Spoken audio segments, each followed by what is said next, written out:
Today's episode of the Bleav in Steelers show is brought to you by betonline.ag.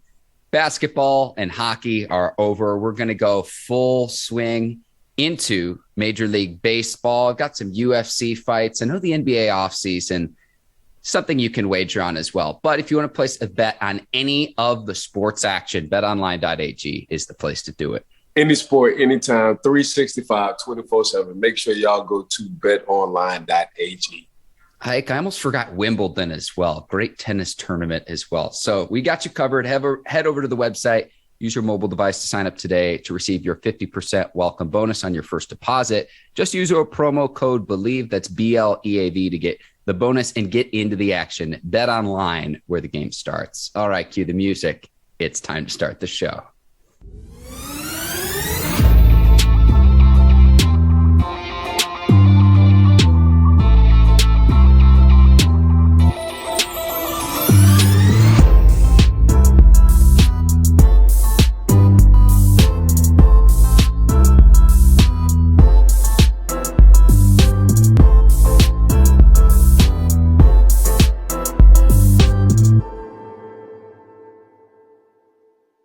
Welcome to the Bleav in Steelers show on the Bleav Network. I'm your host, Mark Bergin, joined as always by my guy, two-time Super Bowl champion and 12-year veteran of the Pittsburgh Steelers, the king, the lord, the president, and the prime minister of swag and you, Ike Taylor. IT, recording this on Wednesday morning. 4th of July is upon us. How are you doing this morning, my man? I'm good, Mark. I see you was with your family, checking out your social media, man. How the family doing? Fantastic. The Outer Banks treated us very, very well. I will return. I can't get back soon enough. In my mind, I'm still there, Ike, but I'm excited to see you. It's been more than a week since we've been on here on the Bleav in Steelers show. Holiday schedule is going to change some things around, so we're recording a little bit later this week. Next week, we'll be off on Monday on 4th of July. We'll be back later on in the week, so stay with us here on the Bleav in Steelers show. But Ike, it was a great weekend. I had a lot of seafood in the Outer Banks. I had a great time. And that Wright Brothers Memorial, too. Everyone should see that at some point. Very, very inspiring what they accomplished. The birthplace of flight, Ike. I like it, Mark. All right. On today's show, got a lot to discuss. 4th of July, food and drink draft. So we'll go for our top picks for the holiday weekend. Le'Veon Bell is going to fight Adrian Peterson in a boxing match. Say that again, Ike. I'll be there. Wow. Okay. We're going to save this. That's amazing. That is amazing. Baker Mayfield commentary on the Browns, Deshaun Watson's disciplinary hearing. But we're going to start.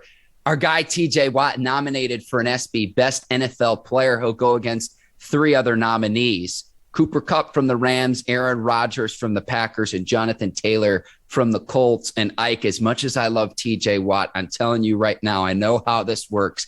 If you can place a bet on this, go to betonline.ag and take Cooper Kupp. They're going to pick the Triple Crown winner. As much as I love Watt tying Michael Strahan's single-season sack record, they're going to go with Cooper Kupp, the LA guy. It's an LA-based awards ceremony.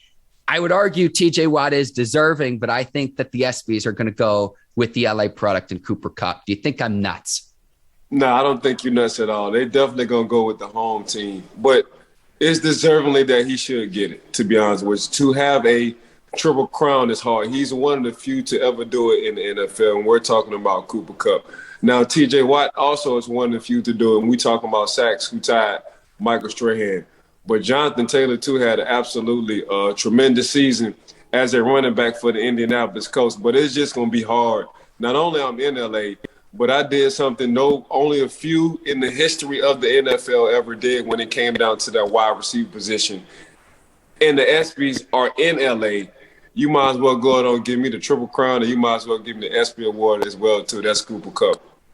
Yes. So the Triple Crown has only been achieved 16 times in the NFL's 101-year history, only 4 times since 1970. Jerry Rice, arguably the greatest receiver of all time, in my opinion, he is the greatest receiver of all time, became the first modern era receiver to do that when he won the Triple Crown in 1990. So Cooper Kupp coming off a 2021 season where he had 145 receptions, more than 1,900 receiving yards, and 16 touchdowns. The Triple Crown winner. I'm telling you right now, if you can place a bet on this, take Kupp, Go on and get your free money. BetOnline.ag, our sponsor. But I'm going to argue for Watt, even though I don't think he will actually win. But here's my argument would be for Watt. And I've said this before, but I'm going to say it again. He ties Michael Strahan's single season record for sacks, despite the fact that he missed 2 games. So he played in 15 of the 17 games. There were 3 games in which Watt played where he played fewer than 50% of the Steelers' defensive snaps. There was a 4th game in which he played only 55% of the team's defensive sacks. And, oh, by the way, the last 2 seasons, he's led the NFL on tackles for a loss. So he's not just disruptive as a pass rusher, he's disruptive as an edge player, both in the run and in the pass game. So that would be my argument for Watt, because we've said this before. Had he played a full season, I don't think it's a stretch to say that he would have gotten a 30-piece, 30 sacks in a single season. That's how good he was a season ago. Nah, I'm not going to disagree with you, but what I will say, it's just hard to beat the Triple Crown, Mark. It's hard to beat over 140-some receptions. It's hard to beat 1,900-some yards. It's hard to beat 16 touchdowns. And by the way, man, I'm the one that really won us the Super Bowl in that 3rd and 4th quarter when it came down to the LA Rams. Like, that's when I woke up. So Cooper Kupp not only, did what he needed to do in the regular season, but when it came down to the biggest game of his life, he played the best at the most clutch times. We had like 3 series where Matthew Stafford, all he did was look for Cooper Kupp. Sean McVay said, hold on, OBJ is hurt. Man, let me find a way for Cooper Kupp. And guess what? Every time they called Cooper Kupp, he picked up. Every time. So, and they wind up winning the Super Bowl. So it's just hard. I ain't gonna say not to give the ESPY to Cooper Kupp, but it's just so deserving, Mark. Like the man did everything you could possibly want a receiver to do plus more. So that's why he got paid what he got paid all season. Like, and really that's not even enough. It's like, how can I pay you more? You done gave me something more than I can ever imagine. You gave me what you gave me in the regular season. You balled out during the playoffs. We get in the biggest game where everybody in America and the world watched the Super Bowl. In that 3rd and that 4th quarter, especially in that 4th quarter when it came down to like the last 3 drives, you just took off. And you don't say a word. You hand the ball back to the referee. You go out and celebrate with your teammates, and you go to the sideline. Now, once I get on the intercom with you, and I get you for a post game, you break it down like a coach. Like Coop, just different, man. But he showed why he was different this year. And I love TJ. If TJ would have played all 17 games, and we talked about this on our show, Mark, TJ probably would have got close to 30 or 30 sacks. He would have broke the record easily. But he missed it too. But at the same time, man, it's just hard not to give Cooper Kupp that ESPY. I'm so happy you mentioned the Super Bowl title as well. We can't discount that. And he's an offensive player in an offensive league. Like, the league has changed, whereas before, we know the importance of defense, but the obsession with fantasy football and everything too. Now, Rodgers and Taylor. I had this discussion yesterday, Mark. Mm-hmm. The league changed for the regular season on the offensive side. When it comes to the playoffs, it's all defense. And the reason why I say this, Coach LeBeau didn't open his playbook until we got to the playoffs. And everybody, the league, it's an offensive-driven league. No, it's not. Because if you look at what the score was with San Fran and Green Bay in the playoffs, it was like 13-10. If you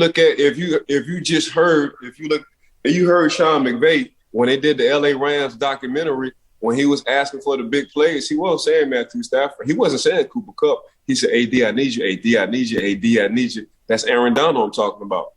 When you look at what Tom Brady did in that year we first came to Tampa Bay, but they wound up playing the Kansas City Chiefs in the Super Bowl, that was all defense. So it's an offensive-driven league for the regular season. But when you want to win championships and it comes to the playoffs, that's when the defense wake up. Taylor talking some Wednesday wisdom. Unbelievable, that was well said.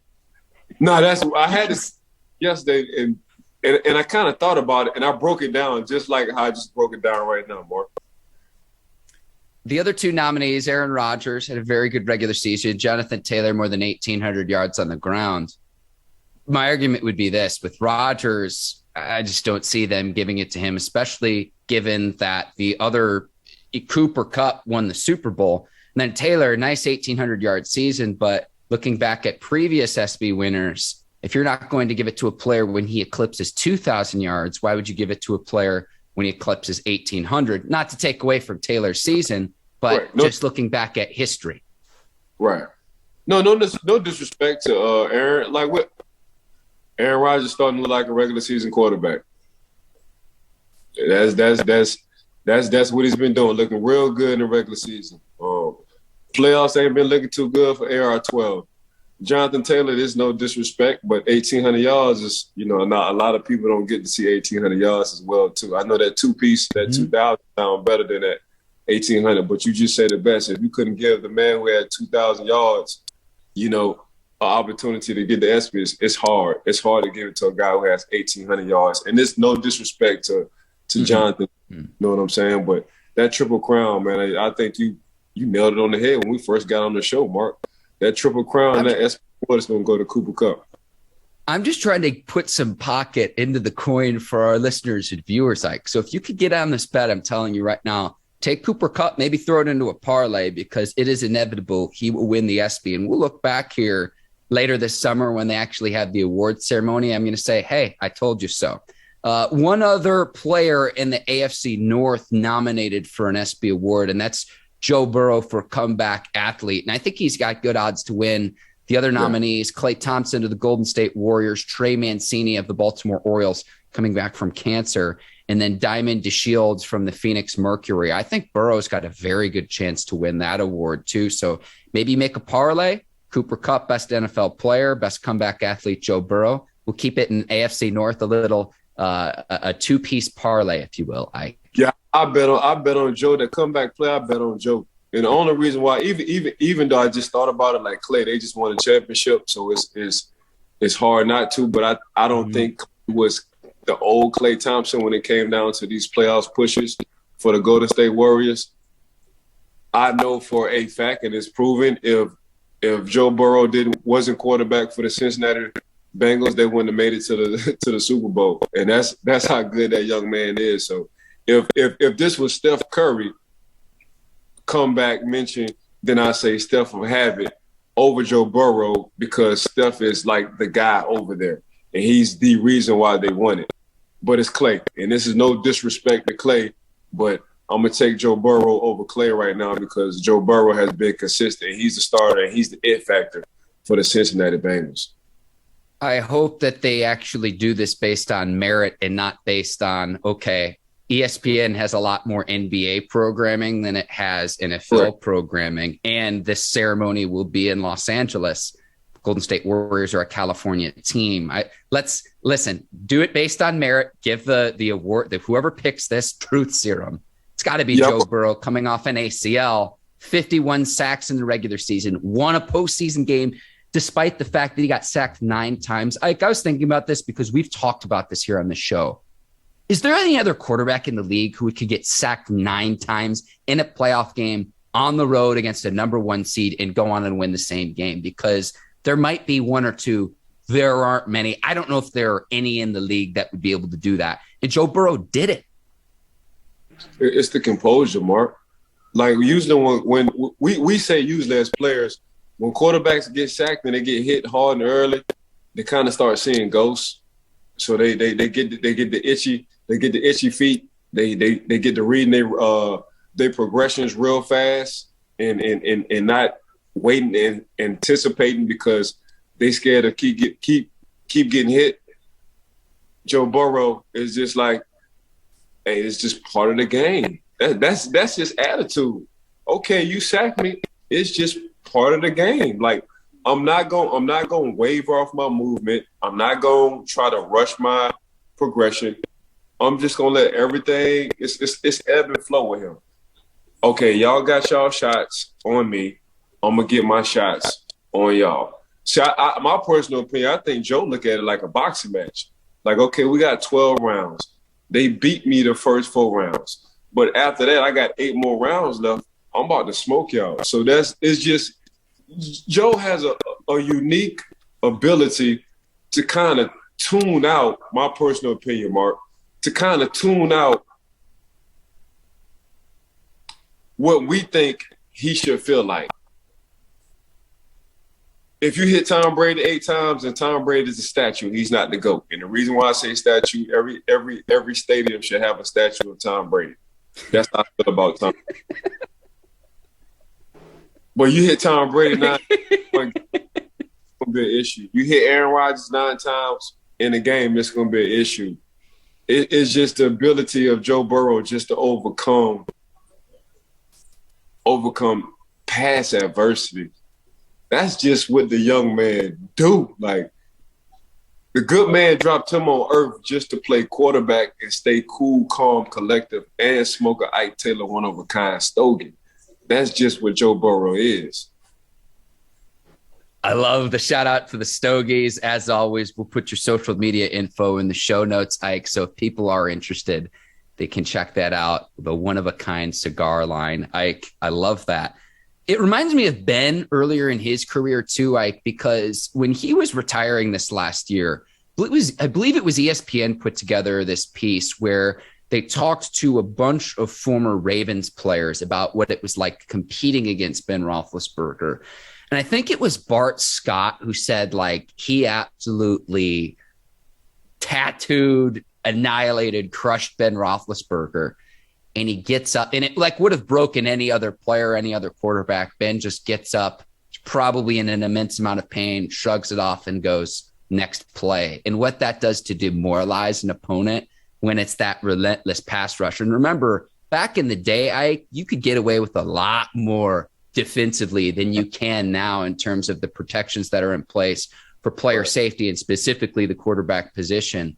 So I kind of liken it to how Ben was earlier in his career, because he was able to shrug away defenders, get guys off him, and it was hard to take him down. And he was able to endure a tremendous amount of punishment, a lot more so than other players and other quarterbacks in this league. I think Joe Burrow has that quality, no doubt, and he's going to be even better this year considering, and again, broken record saying this, but Lyle Collins and Alex Kappa along their offensive line are going to be tremendous upgrades for a Bengals offense that was tremendous a season ago. You keep Burrow clean this upcoming season, and that Bengals team is going to be even better. It's going to be scary, Ike. Yeah, what seven did in my era, Mark, Tom Brady, Brett Favre was a tough son of a gun. Aaron Rodgers, Peyton Manning, Eli Manning, Phillip Rivers was a tough son of a gun.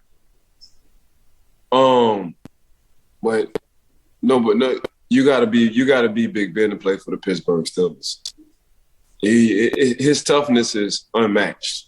Like Big Ben, the man played hurt a lot throughout his career, a lot. And I've seen a lot of quarterbacks sit down over some okay stuff. 7 ain't sit down unless 7 was really hurt. Like 7, you had to sit 7 down for surgeries. Like the only reason why 7 might have sat down is because he had to have surgery. That's the only reason why 7 might have sat down. So for me, in my era, out of all the quarterbacks I didn't name, Big Ben is the only Pittsburgh Steeler. Like it's only Big Ben, and I love all these quarterbacks, and damn near every quarterback that I said is a Hall of Fame quarterback. But only 7 was meant to play in Pittsburgh because of his toughness. And I've heard Terrell Suggs, Bart Scott, who else? Ray. I heard even Ed Reed. We talk all the time. Like I asked and I heard him say like, bro, 7, you can't break his spirit. Like they tried. And you was right. Back in the day when the rules wasn't as lenient, they tough now. Like I'm talking about, it's twishing home a little bit, slamming the ground, and 7 was made to play in Pittsburgh. That's just my personal opinion.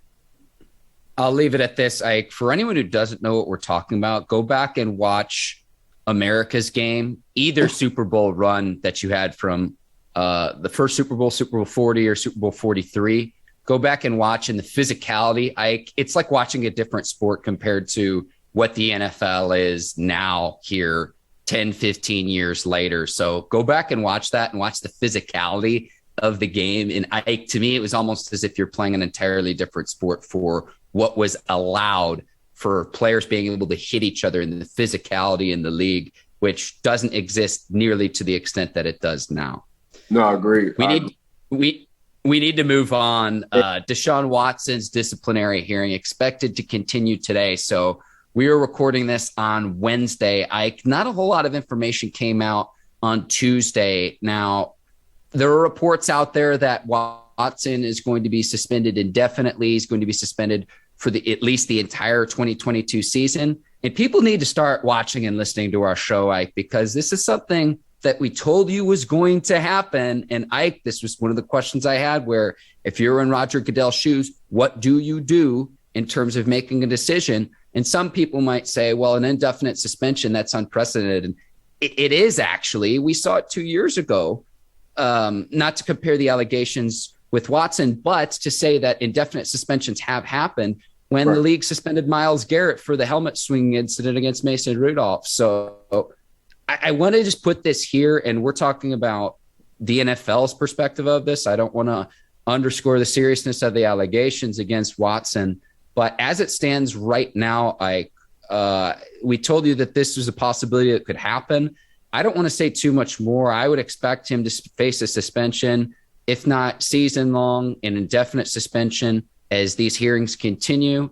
But a lot can change, and a lot of this is fluid, Ike. And I'm afraid to say definitively one way or another something that could happen, because by the time this episode comes out, we might know more information as well. So it's a fluid situation knowing that, and that's expected to continue today at these hearings. Yeah, I think it's leaning towards now what you said earlier, Mark. They're gonna get him for the year, and he's going to appeal. He probably come back during the half break of the season. That's just what it's going to be. That's just my overall opinion. I was thinking 10, 12 games. He come back at 6 to 8. It's going to be a year. They're going to go ahead and put the helmet down for a year. He's going to appeal it. He's going to appeal it with the NFLPA, and I think he come back halfway through the season. Yeah, and so again, I kind of want to leave it here. Now, again, just to catch you up, Watson settled with 20 of the 24 women that have civil lawsuits against him. He's been accused by 25 women of actions ranging from sexual assault to inappropriate behavior during their massage sessions. So we'll see. The Texans are also now part of that lawsuit, which is important because at least for some of the sessions, they helped arrange a place for Watson to do it at an athletic club, and considering that they were involved in some capacity with Watson's non-disclosure agreements that he would have the women sign as well. Also important considering, because if the Texans are involved in this in terms of the monetary damages that the women can seek, the Texans franchise is valued at $3.8 billion based on the latest Forbes valuation. So again, we're going to see how all of this unfolds. Grand jury has decided not to charge Watson criminally, at least to this point. That was huge. Say that again. That again, Ike. That was huge for the grand jury not to charge him criminally, because he for sure wouldn't have been in the league. Yes.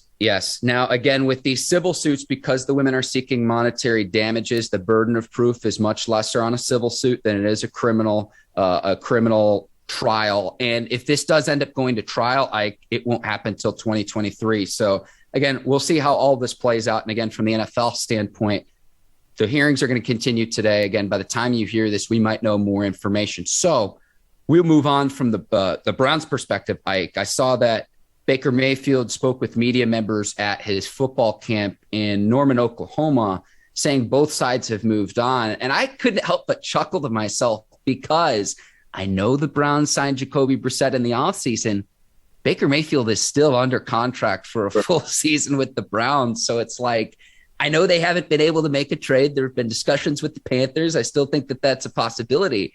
But I want to see how this Mayfield situation plays out, to where if the Browns just decide to let him go for nothing, oh my gosh, a former first overall pick back in the 2018 draft, he's due $18.8 million, but the Browns have not been able to find a trade partner for the 27-year-old quarterback. Yeah, I mean, depending on what happened this week with Deshaun Watson, with the ruling from the NFL, it's a strong possibility that Baker Mayfield will be the starter for the Cleveland Browns. He cannot miss training camp because that'll forfeit his money. So I know he don't want to do that if they don't release him before. He was the starter last year, and we're talking about Jacoby Brissett. I'm going to take Baker Mayfield right now over Jacoby just because. He was hurt last year, had surgery. Now he's back. He's fully healed.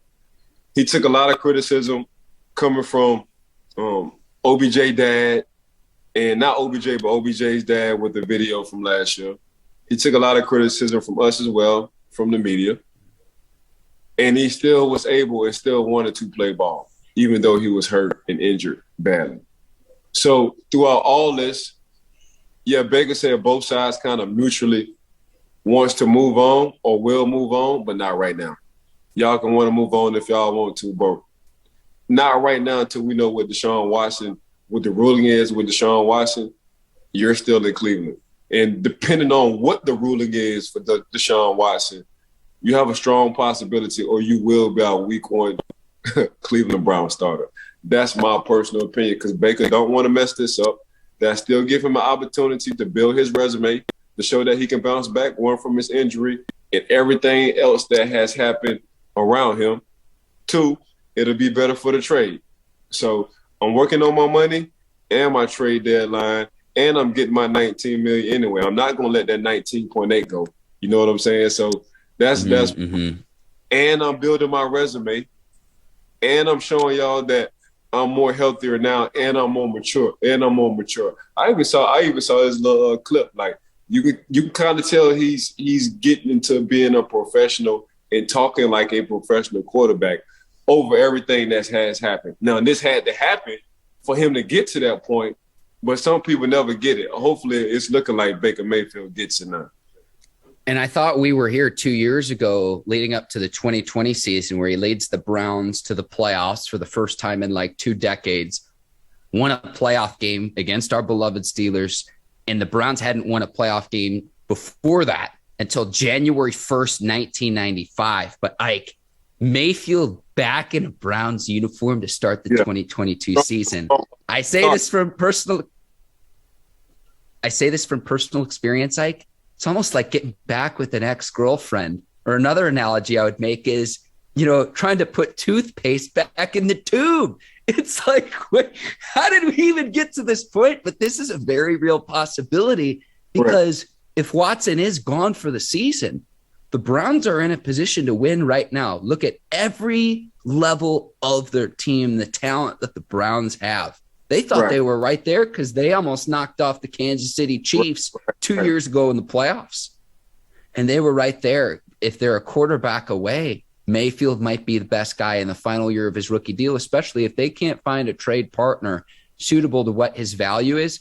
I'm with you here, Ike. I think we've gone too far in the other direction in terms of assessing Mayfield's value.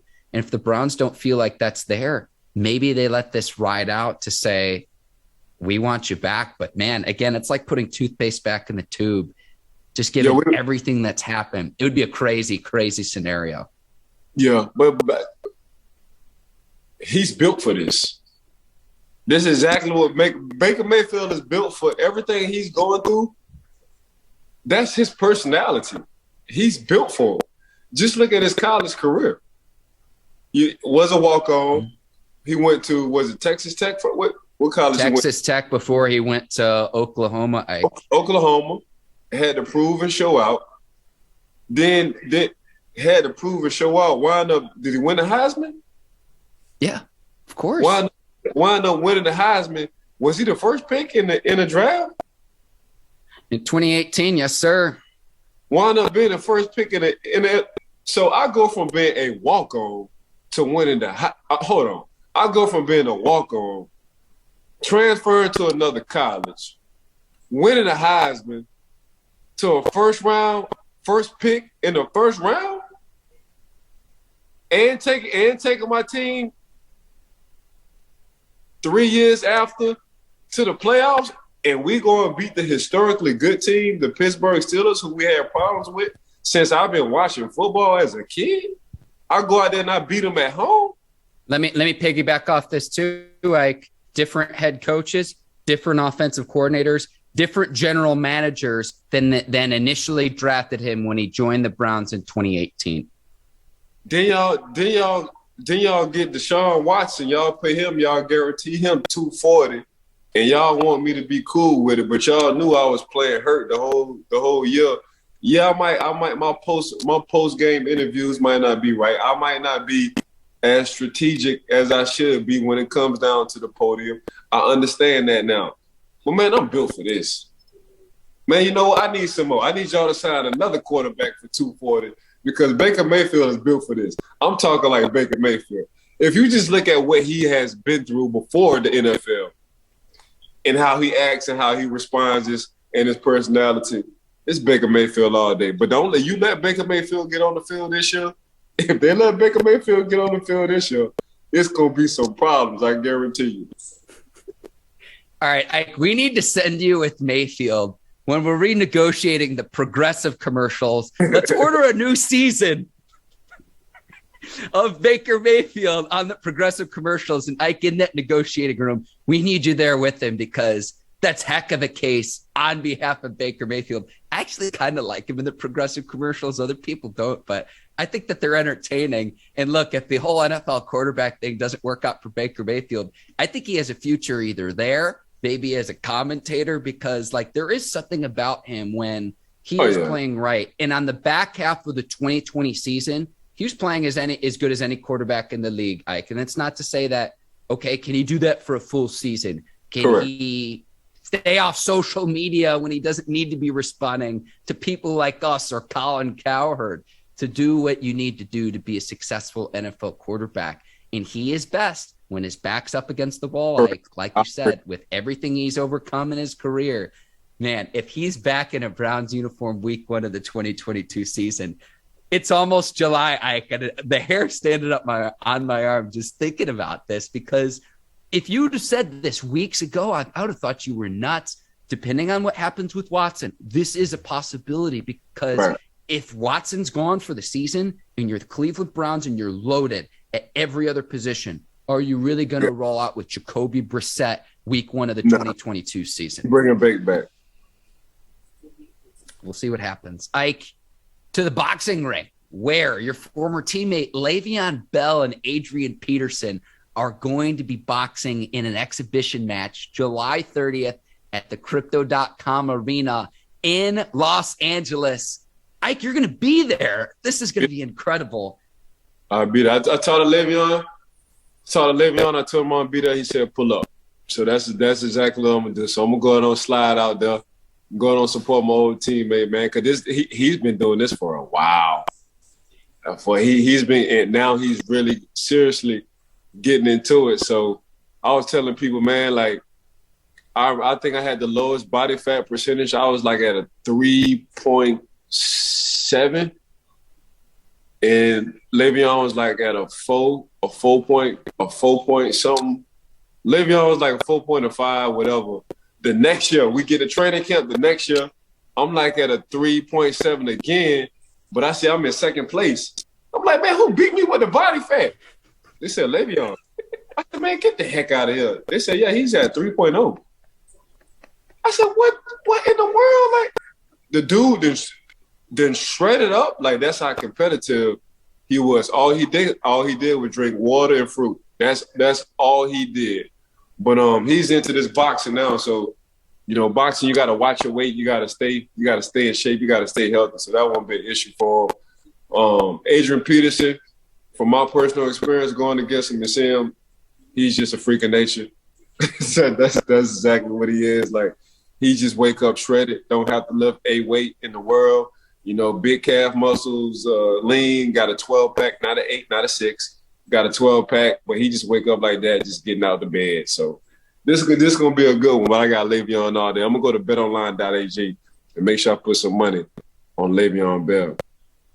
Yes, Le'Veon Bell's actually the favorite, Ike. And I thought early on, I put on a poll on my Twitter account saying who's going to win this match. Adrian Peterson has more name recognition nationally. So everyone's like, oh, AP. But then I looked at their playing weights. They're both 6'1". Adrian Peterson listed at 220. Le'Veon Bell was 244. Yeah, so AP is a little bit bigger. He's much younger than AP as well. Yeah, I was surprised about that. But do though, like I don't know what AP does. I don't know his boxing resume, but this what Le'Veon do. For sure, this what Le'Veon do, and he is naturally Le'Veon is he got a big base. He got tree trunks as legs. So, Adrian Peterson is more cut like me, lean and cut, but he's just a bigger version of an Ike Taylor. Like the dude is built real well. But Le'Veon is built well too. He's just naturally, if he wanted to be 250, he can be 250. It'll be hard for Adrian Peterson to get up to 230 and not have problems with his back or his back or his knees. But that's just the natural weight from Le'Veon Bell. Now we shall see what Le'Veon might come in at 230, or if he really won't look good and show his body off, he might slide that thing at 225. But yeah, I'm gonna take Le'Veon all day on that one. Yes, much younger, Ike, 30 years old, Bell. Peterson, the former league MVP, 37. And again, Bell's actually favored if you look at the odds. Now, I know Peterson's like renowned to have a death grip of a handshake.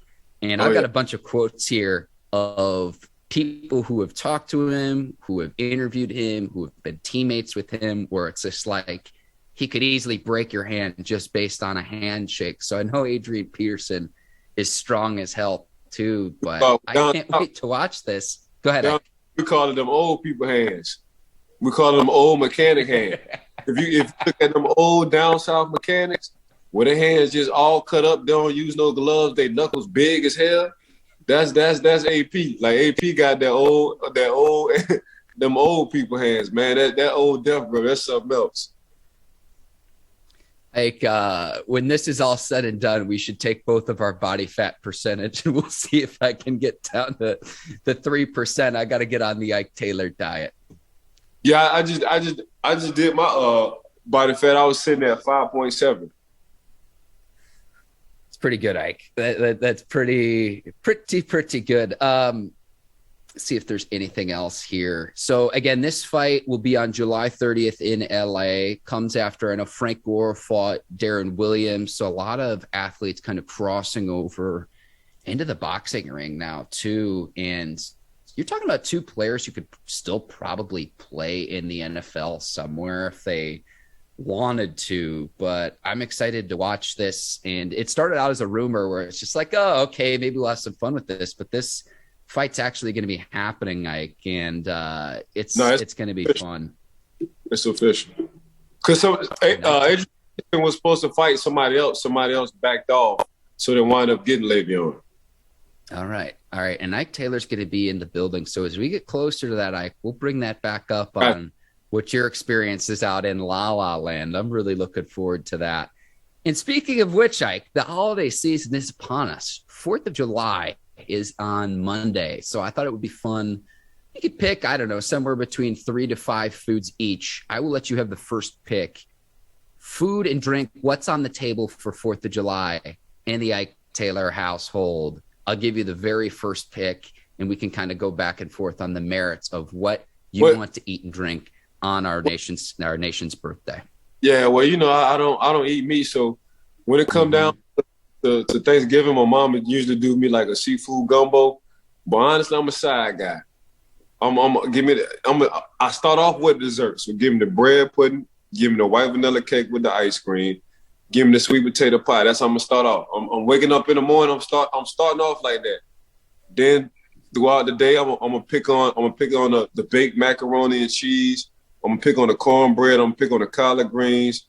I'm gonna pick on the mashed potatoes that my mama, the smothered like baked mashed potatoes my mama them do. I'm gonna pick on a casserole. She do me a seafood casserole. I'm gonna pick on all that. So really, I'm a size guy. You don't really entree me, but for Thanksgiving, I start off with dessert.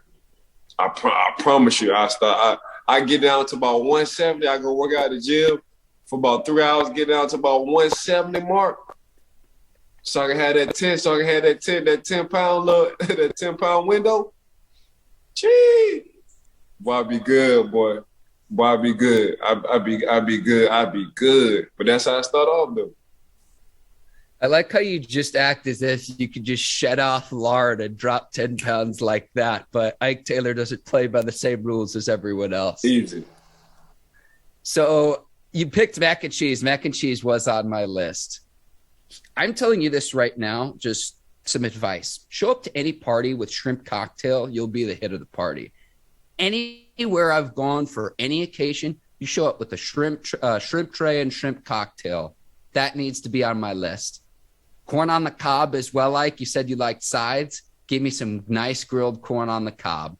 Yeah, you can go with the burgers and the brats and the hot dogs, maybe some steak, maybe some chicken.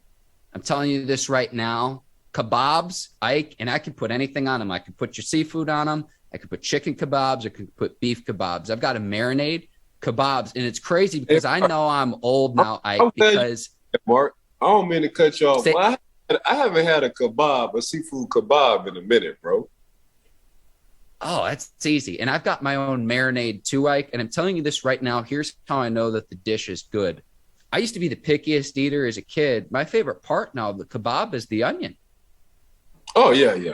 Yeah, I'm a garlic onion guy all day. Yeah, give me that all day. All day. So get some kebabs, and then drinks. I mean, we can mix in some whiskey. We can do margaritas, get some nice light beer. I listed 4 beers. Bud Light's just a classic. I went to school in Missouri. All of my St. Louis friends would give me grief if I didn't mention Budweiser. I love Boulevard Wheat's a Kansas City beer. 312 is another wheat-based ale out of Chicago. And then give me some Leinie Kugel's Summer Shandy as well. So you got those 4. And between the two of us, between Ike and I think you have a pretty good food spread there. So again, Bud Light, Boulevard Wheat, 312, Summer Shandy. We're ready to roll. We're going to have a great holiday. Yeah, that was Ivan who just called it. But nah, I mean, your taste is, I'm a side guy. I forgot the candy yams too. You got to put the candy yams in there for me as well. But I'm definitely a side guy all day. But I would nibble the whole tray of baked macaroni and cheese by myself. Oh, yeah. Let's mix in the secret to that, Ike. You mix in some shrimp or some lobster and get the breaded onion, the breaded oven crusted on top of the mac and cheese, nice layer, and it's over. I'm with you there. I love mac and cheese. 100%. Listen, let us know in the comments if we forgot one. I'm sure we forgot a dish of some sort. Questions. Let us know in the comments. So I hope all of our viewers and listeners have a great holiday weekend. We'll be back. Bleav we're recording on Tuesday or Wednesday the following week, so we'll sort that out. We will not be back on Monday because of 4th of July, Ike. I hope you and your family have a great holiday weekend, though, this upcoming weekend. And you're going to be in North Carolina, so I'm going to get a chance to see you in person. It's going to be great. You need to come pull up my mom's house, bro. Absolutely. IT, you're the absolute best. I want to thank you.